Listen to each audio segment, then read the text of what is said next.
Hello friends, आप देख रहे हैं आपका चैनल शेयर बाजार विद आयुष। और दोस्तों, इस वीडियो में बात करेंगे ऐसे 7 शेयर्स के बारे में जहां पर कल आपको भारी उतार चढ़ाव दोनों देखने को मिल सकता है।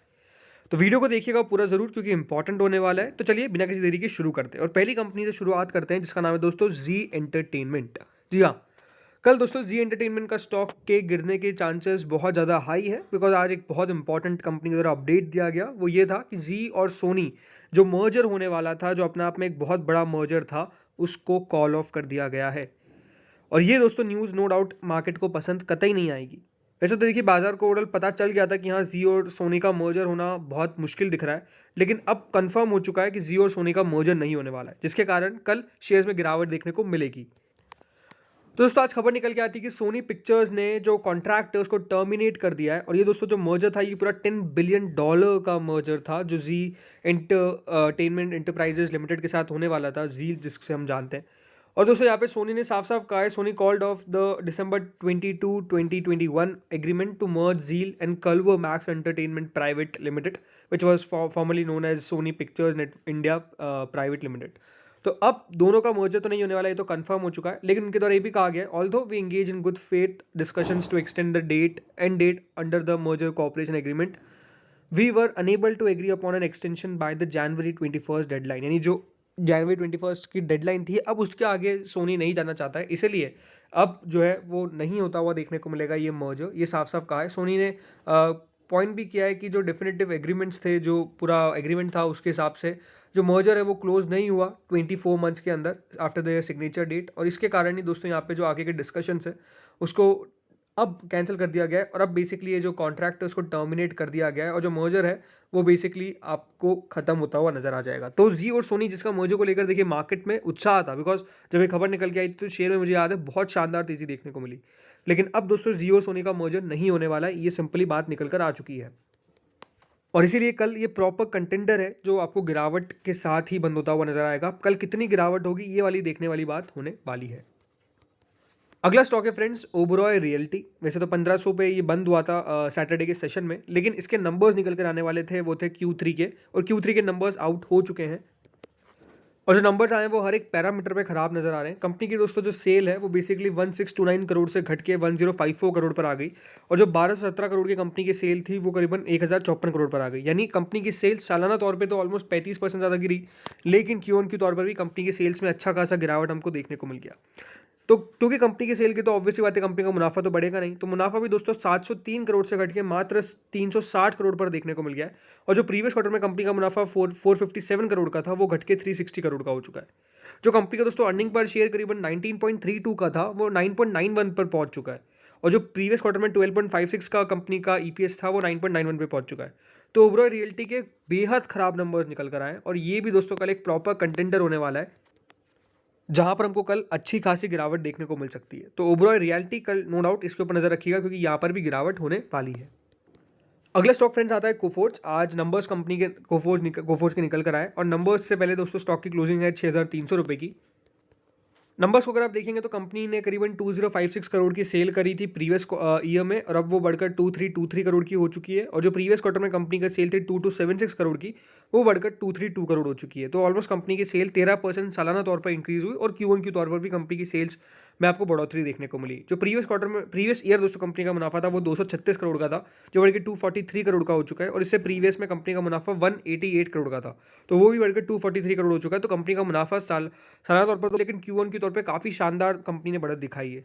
ईपीएस भी दोस्तों कंपनी का अब 38.54 हो चुका है, जो प्रीवियस क्वार्टर में 29.41 का था, और उससे प्रीवियस ईयर में 37.37 का था। तो कोफोर्ज के नंबर्स अच्छे देखने को मिले, एंड बिल्कुल यहाँ पर कल स्टॉक में अच्छा रिएक्शन देखने को मिलेगा, नेगेटिव रिएक्शन देखने को नहीं मिलेगा। कंपनी ने ये भी बताया दोस्तों, जो इनके एम्प्लॉय बेनिफिट एक्सपेंस है ये ऑलमोस्ट दोस्तों 5.2% से ड्रॉप होते हुए देखने को मिले। और कंपनी ने बताया कि जिनका ऑर्डर इनटेक है वो ऑलमोस्ट $354 मिलियन का देखने को मिला Q3 में। कंपनी ने 3 लार्ज डील्स करी है, making the 8th consecutive quarter जहां पे इनका जो ऑर्डर इनटेक है वो बेसिकली $300 मिलियन के अबाव रहता हुआ देखने को मिला है। अब कोफोर्ज की दोस्तों जो ऑर्डर बुक है वो ऑलमोस्ट नेक्स्ट 12 मंथ्स के लिए रहती है $974 मिलियन के आसपास, जो 15.8% का जंप दिखाती है ईयर ऑन ईयर पे, राइट। और कंपनी ने भी कहा कि इन्होंने न्यू 7 7 न्यू क्लाइंट्स भी ऐड करे हैं इस क्वार्टर के अंदर, तो नो डाउट कंपनी के जो नंबर्स है वो आपको अच्छे देखने को मिले हर एक पैरामीटर पे। तो कोफोर्ज वो स्टॉक होने वाला है जो क्रैश नहीं होगा, लेकिन कल अच्छी तेजी के लिए कंटेंडर हो सकता है और अच्छी तेजी भी यहाँ पर हो सकती है। प्लस कंपनी ने डिविडेंड भी अनाउंस किया अपने इन्वेस्टर्स के लिए। 19 रुपीज़ पर शेयर का दोस्तों डिविडेंड आपको मिलता हुआ नजर आएगा, ये बात जरूर है। हाँ, एक नेगेटिव बात क्या है, जो कंपनी का दोस्तों इबिटा मार्जिन है वो करीबन 39 बेसिस पॉइंट फेल करता हुआ देखने को मिला है टू 18%। ये जरूर एक नेगेटिव बात हो सकती है। और जो कोफोज का दोस्तों मैनेजमेंट है, उनके द्वारा जो रेवेन्यू ग्रोथ गाइडेंस दी गई है वो 13 से 16% की दी गई है। तो अगर कल कंपनी के मार्जिन के ऊपर थोड़ी सी गिरावट देखने को मिल सकती है तो मिल सकती है, अदरवाइज दोस्तों नंबर्स ऐसे खराब देखने को नहीं मिले और एक अच्छी कंपनी जिसमें आप अपने पोर्टफोलियो के अंदर भी बिल्कुल इस स्टॉक को रख सकते हैं। अगली कंपनी फ्रेंड्स आती है तत्व चिंतन फार्मा। वैसे तो स्टॉक ने जो क्लोजिंग दी थी वो 1443 पर दी थी सैटरडे के सेशन के अंदर, बट जो इसके नंबर्स निकल कर आए वो नंबर्स कहीं से भी कहीं तक अच्छे नहीं दिखे बिल्कुल। कंपनी की सेल दोस्तों 121 करोड़ से घट के 84.2 करोड़ पर हो गई, यानी कंपनी की सेल्स में आपको अच्छा खासा कमी देखने को मिली सालाना तौर पे। और जो पिछले क्वार्टर में कंपनी ने 96.7 करोड़ की सेल रिपोर्ट की थी वो भी 84.2 करोड़ पर आ गई, तो यहाँ पर भी आपको कमी देखने को मिली। मुनाफा कंपनी का जो पहले 11 करोड़ में था, यानी जो डबल डिजिट में कंपनी का मुनाफा था वो सिंगल डिजिट में आ चुका है 3.46 करोड़ में। और क्यू ऑन के तौर पर भी कंपनी की हालत काफ़ी खराब है, 7.78 करोड़ का प्रॉफिट 3.46 करोड़ पर आ चुका है। तो दोस्तों कंपनी का अर्निंग पर शेयर था वो 5.24 का था, अब वो घट के 1.48 का हो चुका है, यानी यहाँ पर भी कंपनी का जो ईपीएस है वो काफ़ी कम होता हुआ नजर आया।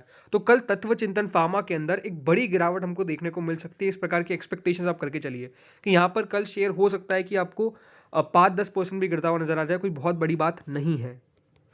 अगला स्टॉक दोस्तों आता है Lloyd metals and energy limited. आज दोस्तों इस कंपनी के नंबर्स निकल कर आए और जो नंबर्स आए वो काफ़ी आउटस्टैंडिंग निकल कर आए। जी हाँ, कंपनी के नंबर्स काफ़ी शानदार है। 1000 करोड़ से बढ़ के कंपनी की सेल करीबन 1911 करोड़ हो जाती है, 91% का सेल में जंप। प्रीवियस क्वार्टर में 1091 करोड़ की थी, तो यहाँ पे 1911 करोड़ पे कंपनी की सेल आती है, यानी यहाँ पर भी अच्छा खासा जंप देखने को मिला। जो कंपनी का मुनाफा था वो 230 करोड़ पे था, जो बढ़कर करीबन 332 करोड़ हो चुका है, यानी 44% के जंप। और जो प्रीवियस क्वार्टर में कंपनी का प्रॉफिट 231 करोड़ का था वो बढ़ के 332 करोड़ हो चुका है, यानी ऑलमोस्ट 44% के जंप।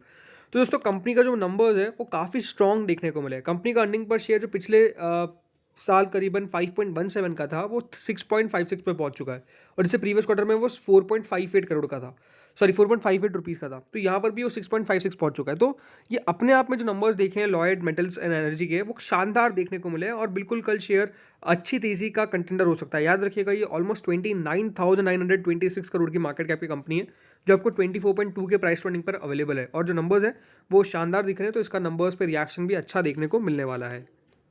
अगला स्टॉक दोस्तों आता है रोजारी बायोटेक। करीबन 814 रुपये पे इसने क्लोजिंग दी थी सैटरडे के सेशन में, और जो नंबर्स निकल कर आए इस कंपनी के, नंबर्स ठीक ठाक है, मतलब ऐसा नहीं कि बहुत तोड़फोड़ है, बट नंबर ठीक ठाक देखने को मिले। कंपनी की 389 करोड़ की सेल करीबन 464 करोड़ की देखने को मिल गई, जो 19% का जंप दिखाती है। लेकिन जो प्रीवियस क्वार्टर था उसमें दोस्तों कंपनी का जो सेल था वो 483 करोड़ का था, तो उसके हिसाब से अगर इस क्वार्टर में देखा जाए तो कंपनी घटी है। जी हाँ, 464 करोड़ पर आई है। लेकिन मुनाफा 25.7 करोड़ का जो कंपनी का था वो बढ़कर करीबन 34.4 करोड़ का हो जाता है, यानी ऑलमोस्ट 34% का जंप। लेकिन प्रीवियस क्वार्टर में कंपनी का मुनाफा 33 करोड़ का था, तो वहाँ से 34 करोड़ हो गया। तो कंपनी की सेल घटी लेकिन कंपनी का मुनाफा बढ़ गया गिव ऑन के तौर पर। जो कंपनी का अर्निंग पर शेयर था वो 4.66 का था, तो 6.23 पर आ गया। और जो 5.97 का ईपीएस था वो प्रीवियस क्वार्टर में वो बढ़कर करीबन 6.23 का हो चुका है। तो कंपनी के नंबर्स मिले जुले देखने को मिले, बट अच्छी बात क्या है, कंपनी की मार्जिन्स काफ़ी सुधरते हुए नजर आए, जो अपने आप में एक बहुत पॉजिटिव साइन है। तो उसका रिएक्शन हो सकता है कि कल आपको स्टॉक में देखने को मिले और स्टॉक चल भी जाए। बट हाँ, ये बात जरूर है कि रोजारी बायोटेक के अंदर जो हमने लास्ट 6 महीने में देखा है वो कुछ खास नहीं है, बिकॉज स्टॉक कुछ खास चला नहीं है। स्टॉक में तेजी से हमको गिरावट देखने को मिली, एंड पिछले एक साल में भी अगर आप रोजारी बायोटेक के रिटर्न्स देखेंगे तो मात्र 13% के। तो उस हिसाब से दोस्तों रोजारी बायोटेक चलना चाहिए। वैसे तो 903 रुपये का इसका 52 हफ्तों का हाई और 536 रुपये का इसका 52 हफ्तों का लो है, उसके हिसाब से स्टॉक चला है। बट पिछले एक महीने में जो तेजी हमको देखने को मिली वो 2.27% के आसपास की है। तो नंबर्स के हिसाब से हो सकता है कि कल दोस्तों रोजारी बायोटेक आपको प्लस साइड में देखने को मिले रेदर देन नेगेटिव साइड में। आखिरी स्टॉक दोस्तों आता है आईएफएल सिक्योरिटीज़। वैसे तो आज दोस्तों आज मतलब सैटरडे को जो नंबर्स जो स्टॉक का चला था वो करीबन 163.60 पे स्टॉक की क्लोजिंग देखने को मिली, लेकिन इसके नंबर्स निकल कर आए और जो कंपनी के नंबर्स देखने को मिले वो बहुत शानदार देखने को मिले। कंपनी की सेल्स दोस्तों 63% ग्रो कर गई, 342 करोड़ से 559 करोड़ पर कंपनी की सेल देखने को मिली। और जो प्रीवियस क्वार्टर में 507 करोड़ की सेल थी वो 559 करोड़ पर हो गई, तो यहाँ पर भी कंपनी की सेल्स में अच्छा खासा जंप देखने को मिला। जो कंपनी का मुनाफा था वो दोस्तों 64 करोड़ का था पिछले साल, जो 151 करोड़ हो चुका है, यानी ऑलमोस्ट 132% का जंप कंपनी के मुनाफे में। 108 करोड़ का प्रॉफिट कंपनी का 151 करोड़ का हो जाता है, तो यहाँ पर भी कंपनी के जो मुनाफा है वो भी शानदार जंप आपको देखने को मिला। प्रीवियस ईयर में कंपनी का जो अर्निंग पर शेयर था वो 2.12 का था, राइट। अब वो बढ़कर कितना हो चुका है 4.88 का, यानी ऑलमोस्ट 130% का जंप। वहीं दोस्तों कंपनी का जो ईपीएस था वो 3.52 का था प्रीवियस क्वार्टर में, वो भी बढ़कर 4.88 का हो चुका है। तो आईएफएल सिक्योरिटीज़ के नंबर्स काफ़ी शानदार देखने को मिले। देखिए अभी एंजल वन के नंबर्स निकल कर आए थे और एंजल वन के नंबर्स भी अच्छे थे, बट बाजार ने रिएक्शन उस पर नेगेटिव दिया, क्योंकि वहाँ पर ओवरऑल हमने रैली बहुत देख ली थी। और ऐसा भी नहीं कि देखिए आईएफएल सिक्योरिटीज़ ने रैली नहीं दिखाई है, शानदार रैली दिखाई है। तो बाजार इस पे किस तरीके से रिएक्शन देता है ये अपने आप में देखने वाली बात हो गई। वैसे नंबर्स हर एक पैरामीटर पे बढ़िया है, बट क्योंकि देखिए उस दिन एंजल में भी गिरावट देखने को मिली थी और उस तरह की देखिए ब्रोकिंग कंपनी ने बहुत अच्छी तेजी देख ली, तो बाजार थोड़ा सा करेक्ट करना चाहता है। बट वैल्यूएशन वाइज भी अगर आप आईएफएल सिक्योरिटीज़ को देखेंगे तो कंपनी देखिए 15 की प्राइस टू अर्निंग पे अवेलेबल है, ऐसे कुछ खास दिक्कत वाली बात नहीं है। तो हो सकता है कि दोस्तों कल आईएफएल सिक्योरिटीज़ आपको बढ़ता हुआ ही नजर आए, तो बिल्कुल आईएफएल सिक्योरिटीज़ पे कल आप ध्यान रख सकते हैं। तो दोस्तों ये सातों शेयर थे जिसके बारे में हमने बात करी। होपफुली आपको वीडियो पसंद आया होगा। अगर अच्छा लगा तो लाइक कर देना, चैनल से पहली बार जुड़े हो सब्सक्राइब कर देना। Thank you friends for watching this.